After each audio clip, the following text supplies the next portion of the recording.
Hello everyone, welcome to my YouTube channel Shiksha Diksha. तो चलिए शुरू करते हैं आज की अपनी वीडियो। आज की जो हमारी वीडियो है उसमें हम देखने जा रहे हैं सितंबर मंथ के करंट अफेयर्स। तो मोस्ट इम्पॉर्टेंट कुछ सिलेक्टेड करंट अफेयर्स हैं जो आज मैं आपको बताऊंगी।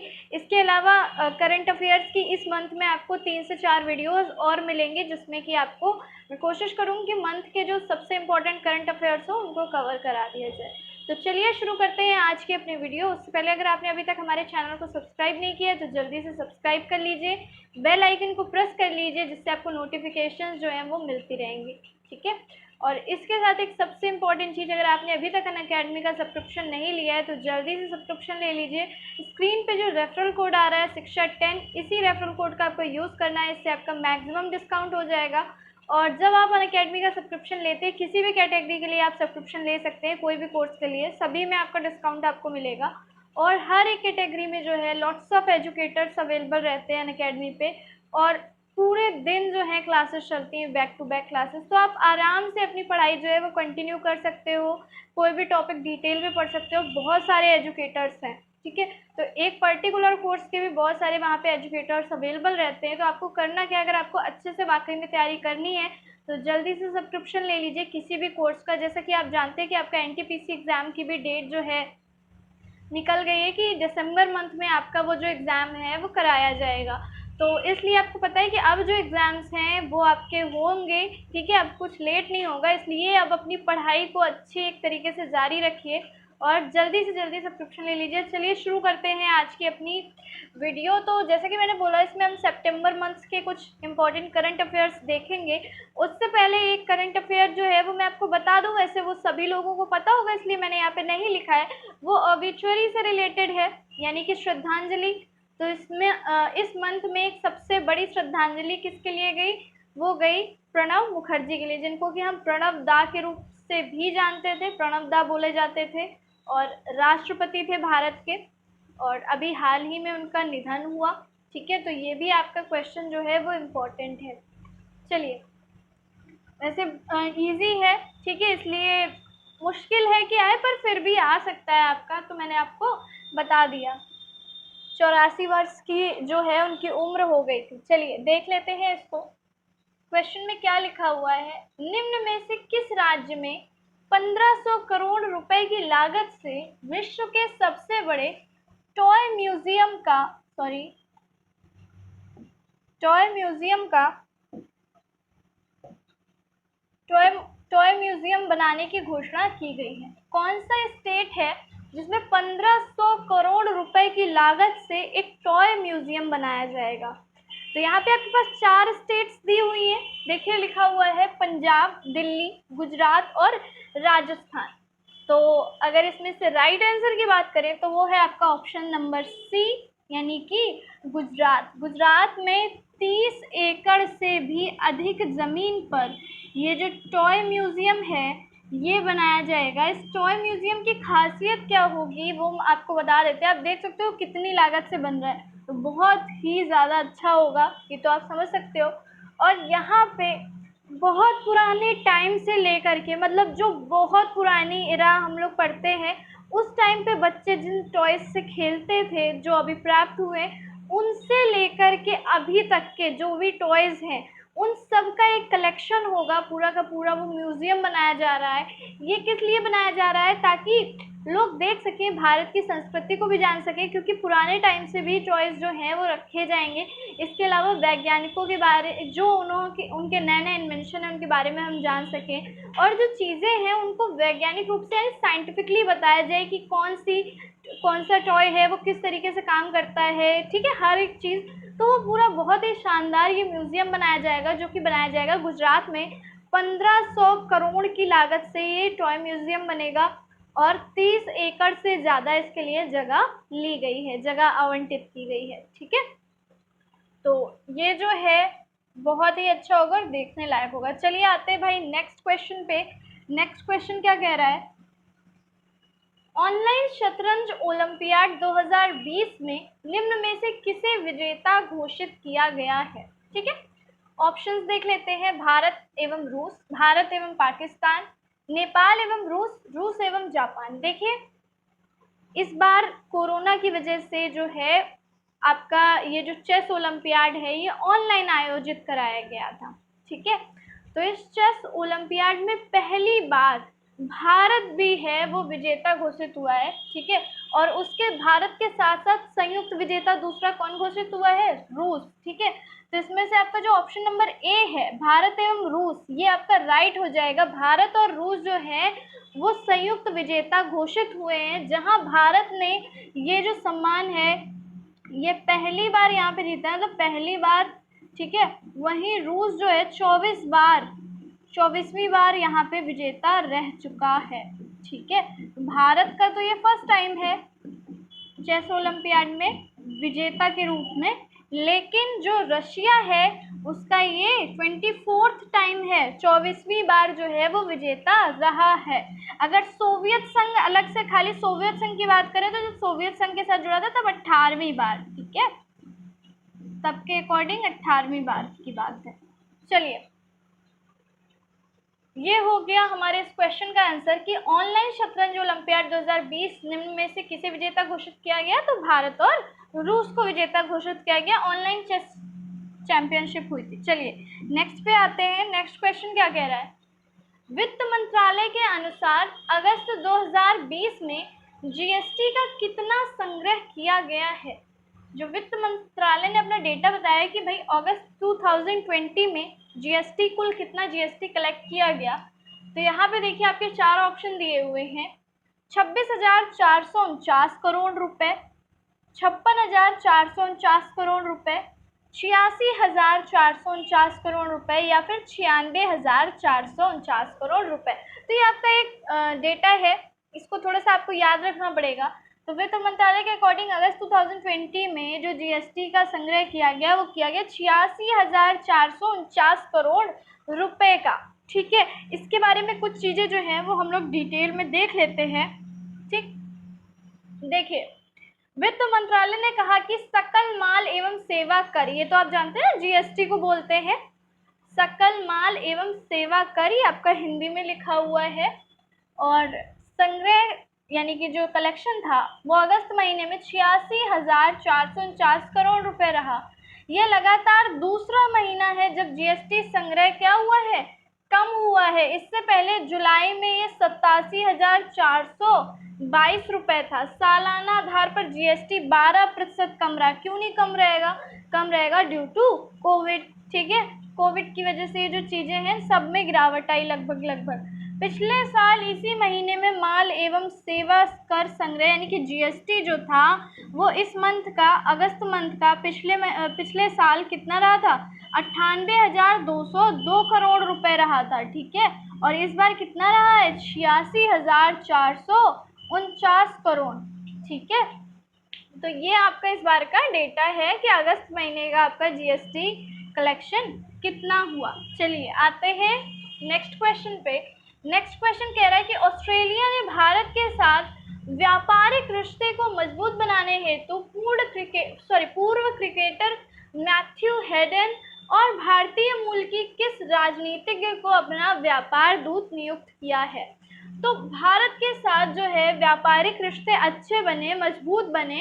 हर कोई देश चाहता है भारत के साथ व्यापार करना, आप लोग सभी लोग जानते हैं, क्योंकि भारत जो है वो एक बहुत बड़ा बाजार है। ठीक है, भारत में बहुत ज़्यादा जनसंख्या होने की वजह से जो आपूर्ति है चीज़ों की वो जल्दी नहीं हो पाती, तो हर कोई कंट्री चाहती है कि वो भारत जैसे देश के साथ व्यापार करे। लेकिन अभी हाल में कोरोना की वजह से चीज़ें भारत में काफ़ी बदतर हुई, अन्यथा जो है बहुत सारी कंपनियां भारत में निवेश करने के लिए लालायित रहती थी, लेकिन जब से कोरोना हुआ तब से तो देशों के हाल जो है बहुत काफ़ी बुरे हो गए।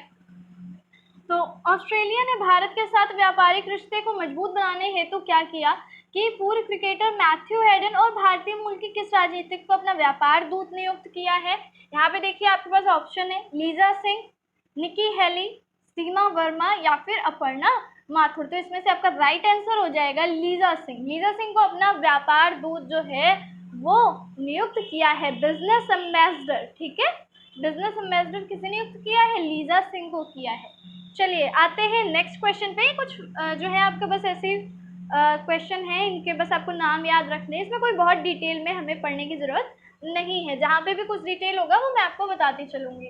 विश्व नारियल दिवस निम्न में से किस दिन मनाया जाता है? अब हम बात कर लेते हैं वर्ल्ड कोकोनट डे की। तो देखिए यहाँ पे आपके पास 4 डेट्स दी हुई हैं, 10 अगस्त, 12 मार्च, 2 सितंबर, सितंबर, 15 जनवरी। तो 4 डेट है, 10 अगस्त, 12 मार्च, 2 सितंबर और 15 जनवरी। वैसे तो अगर कभी एग्जाम में आता है, हमें नहीं पता है तो कंफ्यूजन हो सकता है, लेकिन अभी आपको पता है कि यहाँ पे मैं सितंबर मंथ्स के करंट अफेयर्स पढ़ा रही हूँ, तो ऑब्वियसली आप लोगों को पता ही चल गया होगा कि 2 सितंबर जो है वो राइट होगा। पर इसको याद भी रख लीजिएगा, ठीक है, कि विश्व नारियल दिवस जो है वो किस दिन मनाया जाता है? 2 सितंबर को मनाया जाता है। क्यों मनाया जाता है? रीज़न क्या है वर्ल्ड कोकोनट डे मनाने का? बिकॉज कोकोनट एक ऐसा सीड है, या बोल लीजिए एक ऐसा फ्रूट है, ड्राई फ्रूट है, जो कि करता क्या है, जिससे बहुत सारी चीज़ें, मतलब जो कि हर एक फॉर्म में खाया जाता है, हर एक फॉर्म में उसका यूज़ हो जाता है, चाहे उसका ऑयल ले लें हम, ठीक है, चाहे उसको as a dry fruit consume करें, या हम उसका, आपको पता होगा कि कोकोनट मिल्क भी यूज़ किया जाता है काफ़ी सारी चीज़ों में। जो लोग वेगन प्रोडक्ट्स वगैरह यूज़ करते हैं वो लोग कोकोनट मिल्क का यूज़ करते हैं, ठीक है, और भी चीज़ों में कोकोनट मिल्क जो है वो यूज़ किया जाता है, कॉस्मेटिक प्रोडक्ट्स में यूज़ किया जाता है। उसका ऑयल जो है वो बहुत ही रिच ऑफ न्यूट्रिएंट्स उसमें होते हैं, न्यूट्रिएंट्स रिच होता है, और इसके अलावा विटामिन ई का भी अच्छा एक सोर्स होता है। तो इस वजह से जो है ये सारी चीज़ें यूज़ की जाती है। इसके अलावा कोकोनट का जो हम ड्रिंक पीते हैं, ठीक है, कोकोनट वाटर जो पीते हैं, कोकोनट वाटर, नारियल पानी जो हम लोग पीते हैं, तो उससे भी वो जो है कंज्यूम किया जाता है। तो मतलब हर एक फॉर्म में हम उसको कंज्यूम करते हैं, चाहे वो कच्चा हो या पक गया हो, ठीक है, तो हर एक, या ड्राई हो, हर एक फॉर्म में कोकोनट यूज़ किया जाता है। इसलिए कोकोनट जो है बहुत ही ज़्यादा भारत के लिए या हर एक देश के लिए एक ज़रूरी चीज़ है। तो 2 सितंबर को जो है कोकोनट डे मनाया जाता है। नेक्स्ट पे आते हैं, केंद्र सरकार ने कश्मीरी, डोगरी, हिंदी, अंग्रेजी और किस भाषा को जम्मू कश्मीर की आधिकारिक भाषा के रूप में मंजूरी दी है? तो देखिए यहाँ पे आपकी 4 लैंग्वेजेस लिखी है, उर्दू, संस्कृत, तमिल, कन्नड़, ठीक है। तो आपको पता होगा कि आप क्लियरली लगा सकते हो कि भाई संस्कृत तो होनी नहीं है, तमिल और कन्नड़ भी नहीं होनी, क्योंकि इनका तो बिल्कुल होने का कोई भी मतलब नहीं बनता है, कोई साउथ इंडिया तो आपका है नहीं, ठीक है।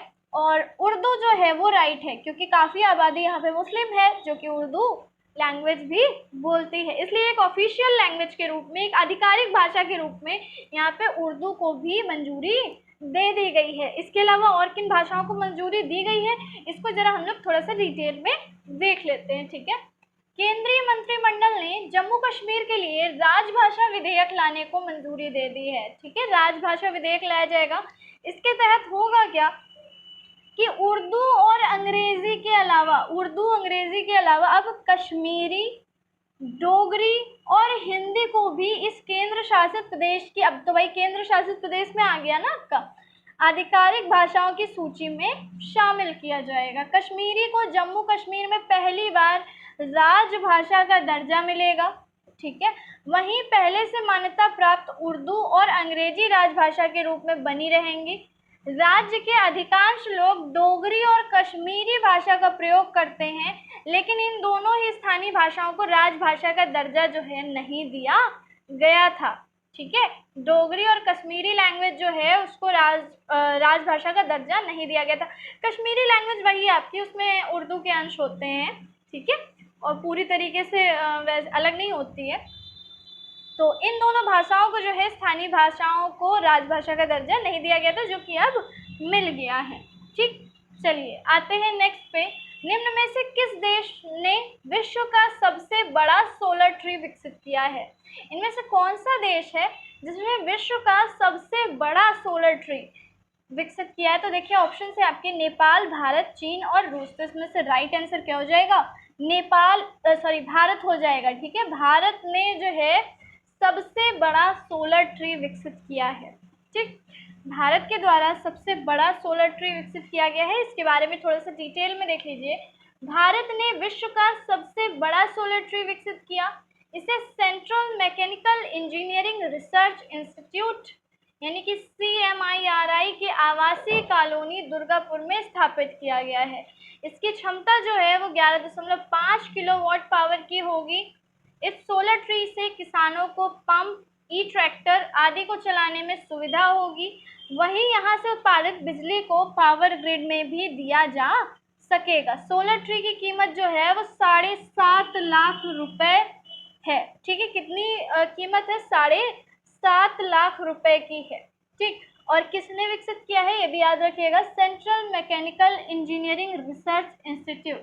ठीक है, यहाँ पे स्थापित जो है वो किया गया है। चलिए अब देखते हैं नेक्स्ट क्वेश्चन क्या पूछ रहा है। नेक्स्ट क्वेश्चन कह रहा है कि ग्लोबल इनोवेशन इंडेक्स यानी कि GII में भारत 4 पायदान की छलांग लगाकर कितने स्थान पर पहुंच गया है? तो भारत की रैंकिंग पूछी है। तो देखिए आपके पास 4 लिखी हुई है, 28वें, 38वें, 48वें और 58वें। तो इसमें से आपका राइट आंसर है 48वें। ठीक है, तो भारत की जो अब की बार की रैंक है वो किस नंबर पे पहुंच गया? 48वीं रैंक पे पहुंच गया है। ठीक है, चलिए इसके बारे में थोड़ा सा हम लोग डिटेल में देख लेते हैं। देखिए लिखा हुआ है ग्लोबल इनोवेशन इंडेक्स GII में भारत पहली बार शीर्ष 50 देशों में शामिल हुआ है। ये फर्स्ट टाइम है। भारत ने 4 पायदान की छलांग लगाई और 48वें स्थान पर पहुंच गया। भारत साल 2015 में 81वें स्थान पे था, 2016 में 66वें स्थान पे था और 2017 में 60वें और 2018 में 57वें स्थान पे था। 2019 में कितने स्थान पे था? 52वें स्थान पे था। तभी तो कह रहे ना कि 4 पायदान की छलांग लगाई और किस पे पहुंच गया? भी 48 में हो गया। पहली बार भारत का जो है ये रैंक उसको मिली है। ठीक है, अब देखिए लिखा हुआ है संयुक्त राष्ट्र की एजेंसी विश्व बौद्धिक संपदा संगठन, ठीक है, जिसको कि बोलते हैं WIPO कि यह सूची 131 देशों और अर्थव्यवस्थाओं के नवोन्मेष प्रदर्शन पर आधारित है। इस सूची में स्विट्जरलैंड ने अपनी शीर्ष रैंकिंग बरकरार रखी है। स्वीडन दूसरे पर। ठीक है, जो शीर्ष कुछ स्विट्जरलैंड था उसने अपनी शीर्ष रैंकिंग यानी कि स्विट्जरलैंड जो है वो टॉप पे है इस बार भी। ठीक है, स्वीडन जो है वो दूसरे नंबर पे है, अमेरिका तीसरे नंबर पे है, ब्रिटेन चौथे नंबर पे है, नीदरलैंड्स 5वें नंबर पे है, डेनमार्क 6वें नंबर पे है, फिनलैंड जो है वो 7वें नंबर पे है, सिंगापुर 8वें नंबर पे है, जर्मनी 9वें पे है और रिपब्लिक ऑफ कोरिया जो है वो 10वें नंबर पर है। ठीक है, यहाँ लेकिन आपको ये याद रखना होगा कि 50 देशों की मतलब टॉप 50 में इंडिया का नाम भी आ गया है, क्योंकि पहले टॉप 50 में नहीं आया था, क्योंकि 2019 में क्या रैंक थी? 52वीं रैंक थी। लेकिन इस बार पहली बार ऐसा हुआ है कि इंडिया जो है वो टॉप 50 कंट्रीज में अपना नाम बना पाया है। ठीक, तो टॉप 10 कंट्रीज के नाम भी आपको याद रखने होंगे। ठीक है, पूछे जाते हैं, स्पेशली टॉप 3 तक तो आपको याद ही रखना होगा और अपना इंडिया की भी रैंकिंग और जो है वो भी उसको थोड़ा सा याद रखिएगा, पिछले साल की और इस साल की भी ध्यान में रखिएगा। तो ये था हमारा आज का लास्ट क्वेश्चन। आई होप आपको आज के करंट अफेयर्स जो हैं वो अच्छे लगे होंगे। बहुत सारे इंपॉर्टेंट करंट अफेयर्स लेकर के हम फिर आएंगे। 3 से 4 मैंने बोला है कि और ज़्यादा भी हो सकती हैं। आपको सितंबर मंथ की करंट अफेयर की वीडियोस मिलेंगी जिसमें हम लोग मोस्ट इंपॉर्टेंट करंट अफेयर्स जो हैं वो कवर करेंगे। ठीक है, तो आपको आज की वीडियो कैसी लगी है मुझे ज़रूर बताइएगा कमेंट में। वीडियो अच्छी लगी हो तो लाइक और शेयर करना मत भूलिएगा। तो मिलते हैं अपनी नेक्स्ट वीडियो में, तब तक के लिए पढ़ते रहिए, सीखते रहिए शिक्षा दीक्षा के साथ।